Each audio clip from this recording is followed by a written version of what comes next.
Dr. Lois Owen menjadi kontroversi karena terang-terangan menyatakan gak percaya nih dengan adanya virus COVID-19. Loh, kok bisa? Sebelum kita bahas lebih dalam, kita kenalan dulu yuk sama sosok Dr. Lois Owen. Dr. Lois merupakan lulusan dari Fakultas Kedokteran Universitas Kristen Indonesia atau UKI tahun 2004. Kemudian ia melanjutkan pendidikan mengenai anti-aging medicine di Malaysia. Namun, bidang keilmuan anti-aging tersebut ternyata belum diakui sebagai spesialis di Indonesia. Jadi dianggap setara dengan S2. Dr. Lois Owen juga mengaku kalau saat ini ia sedang tidak melakukan praktek. Melalui Twitternya, Dr. Lois kerap berkicau mengenai ketidakpercayaannya terhadap pandemi COVID-19 yang sedang terjadi di seluruh dunia saat ini, guys. Bahkan, ia juga berpendapat bahwa bukan COVID-19 yang menyebabkan orang-orang itu meninggal, melainkan karena interaksi antar obat.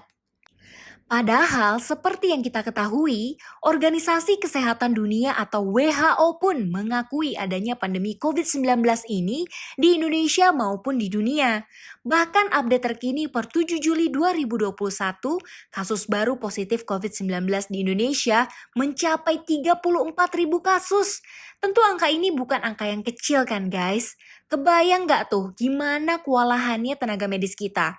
Oleh sebab itu, WHO mengimbau kepada pemerintah daerah agar lebih proaktif melakukan pembatasan kegiatan masyarakat, mengetatkan protokol kesehatan, dan mengecek kesehatan masyarakat agar virus COVID ini tidak semakin membludak dan tidak terkendali. Guru Besar Farmasi Universitas Gadjah Mada (UGM), Zulis Ikawati juga turut angkat bicara mengenai interaksi obat yang disinggung Dr. Lois. Menurut Zulis, faktanya tidak semua obat yang digunakan bersama itu menyebabkan interaksi yang signifikan secara klinis, yang artinya aman-aman saja untuk dikombinasikan atau digunakan bersama. Pada dasarnya interaksi obat dapat dihindarkan dengan memahami mekanisme interaksinya. Begitulah pernyataan tertulis Zulis Ikawati yang diterima tim Health Liputan6.com pada Minggu 11 Juli 2021 malam.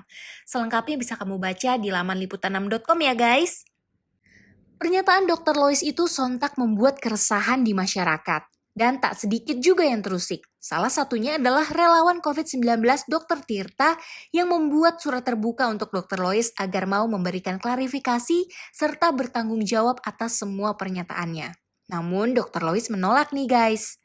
Akhirnya Dr. Tirta berkoordinasi dong nih dengan PBID dan koordinasi tersebut menghasilkan 3 poin sebagai berikut.